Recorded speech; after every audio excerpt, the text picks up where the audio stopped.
Hello everyone, welcome back to the channel. જય શ્રી કૃષ્ણ. કેમ છો? જો અત્યારે હું પનીરની સબ્જી બનાવું છું, પનીર ટીકા મસાલા.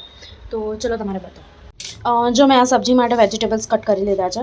કેપ્સિકમ છે, મોટા મોટા પીસ લીધા છે, બરાબર, અને અનિયન છે, અને મોટા મોટા પીસ પનીરના લીધા છે. તો હવે આપણે મેરિનેશન સ્ટાર્ટ કરીએ. મેં એક બાઉલ લઈ લીધો છે. હવે આપણે એમાં છે ને પહેલાં દહીં લેવાનું છે. મેરિનેટ કરવા માટે આપણે દહીં લઈ લઈએ.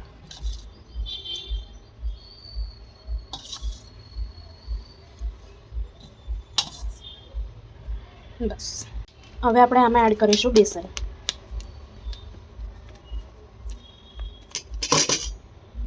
આ બેસન અને દહીં લઈ લીધું છે. હવે આપણે એમાં બધા જ મસાલા એડ કરી લઈએ.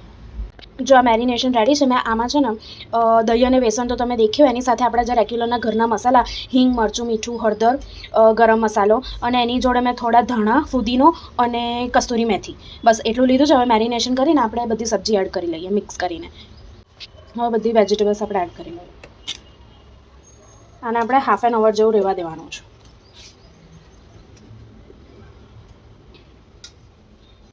આ ઓઇલ ગરમ કરવા મૂક્યું છે. આપણે મેરિનેશનમાં ગરમ ઓઇલ નાખવાનું છે.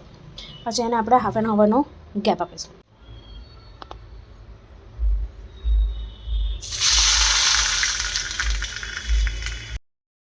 થર્ટી મિનિટ થઈ ગઈ છે. હવે આપણે એને પેનમાં લઈ લેવાનું છે, બરાબર, અને પેનમાં આપણે એને બરાબર થાય ને બ્રાઉન કલર જેવું ત્યાં સુધી થવા દેવાનું છે. જો ઓલમોસ્ટ થઈ જ ગયું છે. હવે 2 મિનિટ રાખી અને પછી આપણે એને પ્લેટમાં નીકાળી લેવાનું છે. ઓલમોસ્ટ જો બ્રાઉન કલર આવી ગયો છે.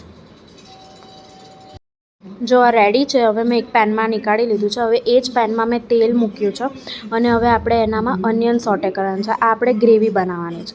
અનિયન સોટે કરી લે. જો આ અનિયન થોડા બહુ સોટે થઈ ગયા છે.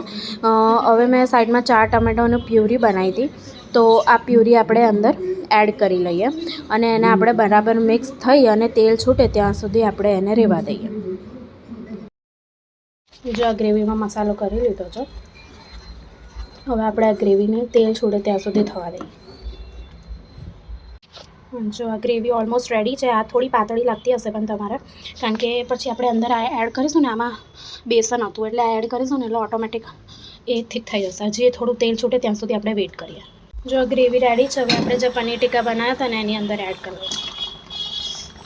હવે મિક્સ કરી લઈએ. જો એડ કરી લીધું છે, મિક્સ કરી લીધું છે. આપણે એને 10 મિનિટ માટે થવા દેવાનો છે. જો આ સબ્જી ઓલમોસ્ટ રેડી છે. 5 મિનિટ રાખવાની વાર છે. જો આપણું પનીર ટીકા મસાલા રેડી છે સર્વ કરવા માટે.